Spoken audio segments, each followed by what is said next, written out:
No, in the name of the Father, Son, and the Holy Spirit, amen. Morning, guys. I'm going to do a bit of freestyling here because I've recently gotten some comments on some Instagram reels, sort of saying and asking some questions about masculinity on like, what does it mean? Is masculinity in competition with femininity? The obvious answer to that question is no. And I wanted to lay out a bit of my thoughts. I'm sure I'll record a whiteboard video about it, but really some of the essential non-negotiable attributes of what being a man is, masculine virtue, and how that relates to femininity, because obviously that's one of the biggest problems within our culture now is most simply men are not masculine, they're not leaders, and then feminism, which is different from femininity. Femininity are the virtues and you could say roles associated with a woman, the things that she's good at, while feminism is a political movement that seeks to, basically the way that I describe it is that it encourages women to step into the role of a man for the sake of goals which aren't actually conducive for the good of a woman. Like, for example, when you encourage a girl to pursue a career, a woman to pursue a career, which I'm not opposed to, and I'm going to talk about this as I go, but if the woman is now compromising or putting her career above her calling and desire to start a family and raise children, she's now putting that off. She's now having abortions. She's now doing all of the stuff for the sake of a career. She's idolized the career above something that was actually much more fulfilling, much better for her, would make her a lot happier, much more conducive to the good of society. Better in every single way, a woman raising and loving her children, but now she's enslaved to the boss, the company, the corporate, and she's leaving her golden years behind her. And Chesterton said that about feminism. We've liberated the woman from the slavery of her husband, and now we've enslaved her to her employer, who doesn't even have her best interests in mind. Of course, there's something wrong with that in the sense that, of course, being married is not enslavement, but all of that aside, I want to break down masculinity and femininity, a bit of a broad overview. So, obviously, there are two genders. There are two sexes and there are two genders. So each sex, whether that be male or female, expresses itself in certain ways. Men, for example, are 30 times more tolerant of cortisol. So we can basically take on physical stress measured by the cortisol hormone. We're able to function and operate with 30 times more cortisol than what a woman can. And it takes us less time to clear our cortisol because we're obviously made to respond to stress. We're meant to hunt, we're meant to build, we're meant to handle the difficult situations, we're meant to work 2 jobs without getting enough sleep. Biologically, we are built for hardship in a way that the woman is not. So you have males, they have testosterone, they have the thumos within them, which drives them to pursue, to conquer, to build, to love, to protect. And that is present at a biological level. And it's also present at a societal level because majority of the time across all of history and across all societies, the male fulfills a specific role within the community that is different from that of a woman. Why do men let women and children take the lifeboats? Because they're actually going to continue the society. A man is not essential in the way a woman and a child is for the continuation of the species. So biologically and societally, there's already a self-sacrificial, utilitarian aspect of a man's life which you cannot ignore. I'm not saying that men shouldn't have feelings. I'm not saying that men shouldn't look after themselves. I'm not saying any of that. But I'm saying that at a basic level, at an archetypal level, if you will, the man has a level of responsibility which goes beyond his immediate interests. Because his life is not about him, and that's always been the case. And I'll get to this after, but we have the model of masculinity in Christ himself, who gave his life for all mankind on the cross. So that this is epitomized throughout these archetypes. So masculinity is called to lay down our lives for the sake of our wife, principally our family, and society. What does laying down your life look like? And I'm going to talk about this more, but people conflate, men are encouraged to get strong and get jacked. I encourage men to get strong and get jacked, to learn martial arts, to build a business, to be successful, to be confident. Those are all goods in and of themselves, but they're also goods that are placed in the service of what I just talked about, of your wife, family, society, etc. People misinterpret this. They think that men go to the gym, that men get wealthy and become successful to feed their own ego and their vanity and their patriarchy, where they can continue to dominate and rule over women and society. Some men do that, but the actions taken of masculinity, which is to make yourself stronger, to make yourself more capable, to make yourself more skillful, are inherently good. And those things can be put towards the service of good or evil, but they're inherently good and they're inherently masculine. We do those things because it increases our capacity to provide, our capacity to protect, our capacity to love and serve our family and children. This is a very broad example because I believe in homeschooling and stuff. But for example, for a man to have a successful business, to have a good income, allows his wife not to work and stay at home with the children. It allows the man to pay for his children's education.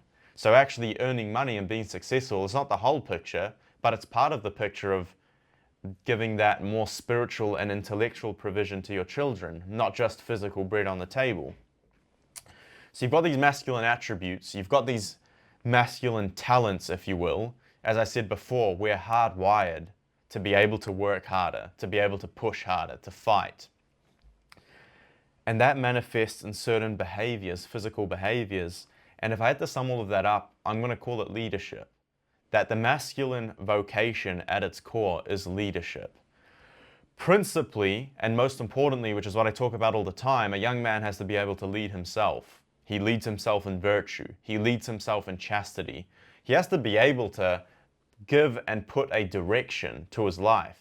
I'm going to train this amount of times. This is my rule of life. This is my prayer life. This is what my career is going to be. There's a sense of leadership and headship and ownership which he already takes over his own life.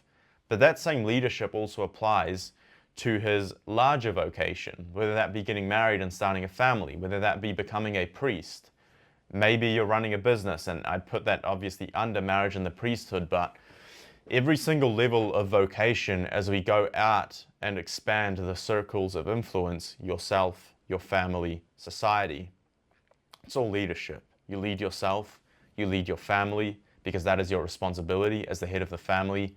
And if you have a business, if you're part of a larger institution, the church, the government, you're called to be a leader there too. Lead people to the good, lead people to virtue, lead people away from evil. This is something that is missing in today's culture.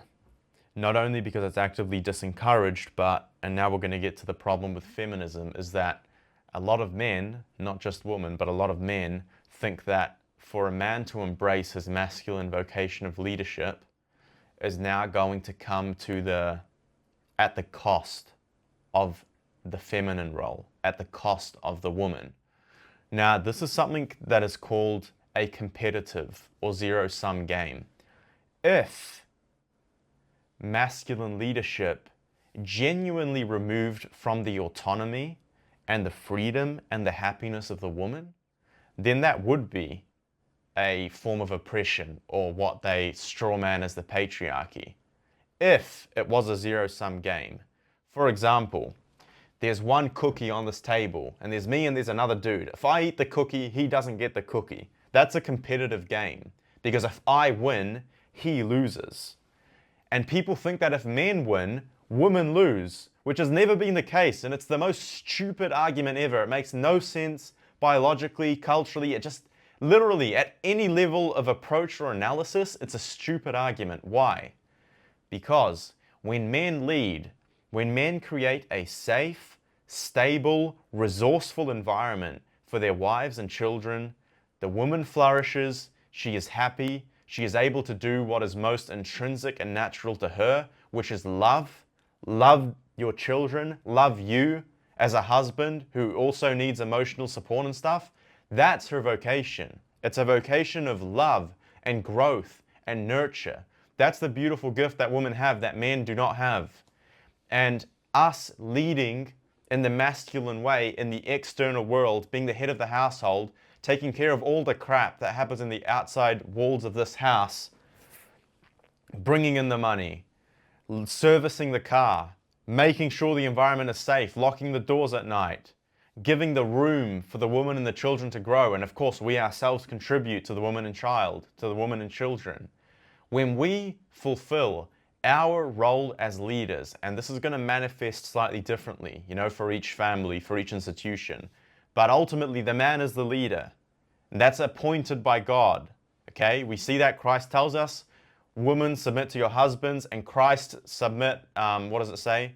Give your life for the woman, the way Christ gave his life for the church. So this model of sacrifice, of enabling sacrifice, Christ gave his life to enable us to have life, and have life to the full. In the same way, when a man dies to himself and provides, he enables the woman and the children to live more fully than they ever could have done under their own steam, or under the steam of the woman, or in a dual income household. Rightly structured, rightly ordered, from divine revelation, yes, but from natural law with how the world operates, with how we're biologically wired, with how psychological studies prove that these are the happiest, healthiest marriages and families. When the man fulfills his side of the picture, the woman is more happy. She's more fulfilled, and she is able to express her femininity, not her feminism, her femininity to the fullest. And that is not a competitive game, it is a complementary game. It's a positive sum game. When I win as a man, when I grow in virtue and I grow in responsibility and I win in my game, the woman wins even more than she could have done with herself. Because it's a positive sum game. I win and it increases you winning. Me as a business owner and an employee, me winning and making right decisions and making the business more profitable. If this employee is a shareholder, if his income increases, if he's paid on commission, when I win, he wins. It's a positive sum game, because I'm not just going to keep him at fixed wages and he has no ability to scale and learn. That would be a zero-sum game, because I'm exploiting him. Well, not exploiting, I don't want to get into that, but I'm just kind of using him based on his labor. But in a positive sum game framework, me winning enables him to win more. And we see this in masculinity and femininity. And this is one of the most fundamental truths of reality, is the complementarity between man and woman. How do we create new life? By man and woman complementing each other in marriage. A lot more you can get into that, but we really have to, number one, not just acknowledge in the background, but embrace the masculine vocation of leadership. Not just talk about it, not just write about it in books, but embrace it and live the message. Men watching this, I don't care if you're a 15-year-old skinny kid who's figuring out what to do in his life, you have to understand that you're called to become a leader. And the whole rest of your teenage years and young adult years, your number one focus is becoming a man capable of leadership, of physical leadership, of spiritual leadership, of financial leadership, professional leadership. It's all leadership. So that's my encouragement to you. And we need to acknowledge this and embrace it, so that way women can be saved from this tyranny of liberalism and democracy that is lying to them about what fulfills them. Oh, do you know what's going to fulfill a woman? Making her a slave at a corporate job for 60 hours a week, and then she conceives a child and she's flown over to California to abort it. That's going to be really fulfilling. Do you know what's going to be fulfilling to a woman? Putting her on contraception so that we don't have the unfortunate happenstance of them becoming pregnant and having children, because we want to keep you as a unit of economic production, and we want you to be present in the workforce. And having children and having a family is actually oppressive. And we want you to go through tens and hundreds of men in sexual promiscuity, because that's really going to fulfill you. Short-term, meaningless relationships. Society has been lying to women for decades, almost a century now. And I hope some of you women watching this realize it, but what you are told is fulfilling as a woman is simply not. And I say this as a man, but I know that I'm 100% correct because I'm married to a woman and we talk about this. but I know from scripture, I know from divine revelation, I know from the science that objectively speaking, that way of life leads to destruction, personal destruction, dissatisfaction, not fulfilled. You have the 50-year-old woman with 5 cats, complete waste of a life. God willing, we're able to realize these mistakes and adjust the course when we're younger. Been very, very blessed to have some of this vision now as a young man. But I'm making this video because this needs to be talked about more. I will talk about it more. I can get into the weeds of what this looks like biologically, culturally, in religion, in Christianity, but I think this is a good little conversation starter, if you will, freestyling off the top of the dome. I hope you enjoyed it. Few call to actions. Number 1, St. Michael's troops this weekend and next weekend and on the weekend after across New Zealand and Australia. If you want to talk to young chads like myself and join a community of guys who are striving for virtue, striving for greatness, living their faith, not just at church on Sunday, but in every single waking moment of the day, St. Michael's Troops is where you need to be this weekend. You can also join the online version of that brotherhood called the Legion. It's worth 2 coffees a week, but we have an ongoing community, messages, goal setting, challenges, and a weekly coaching call, which is an hour every Monday. Very valuable. We're going through the Into the Breach series on masculinity, produced by the Knights of Columbus. So this community and the content that we produce within that is all about fueling your growth and your growth in leadership as a man and calling you to that higher standard that you might be aware of. You might be aware of that standard, but is there someone in your life holding you accountable to that standard? Probably not. And finally, if you really feel like you need help, you need some guidance, you need some mentorship, I provide that too. I've been working with guys one-on-one for almost a year now, and I've had great success. I'm going to be posting some of their testimonials in the coming months, but if you are struggling with vice, if you're struggling to grow in virtue, if you want to figure out how to pray and grow in the interior life, not just Monday to Friday motivation, but building that interior virtue that we talked about. There's obviously cost associated, but if you have the intention and you're willing to invest in yourself, I'm happy to work with you. There's a bit of a screening process, there's a bit of an application process. I can't work with anyone. But if you're willing to do the work and you're willing to follow the roadmap, I have that available and I'm able and willing to help you out. With that, I hope this video was helpful. Please let me know, leave a comment below. May God bless you. See you in the next one.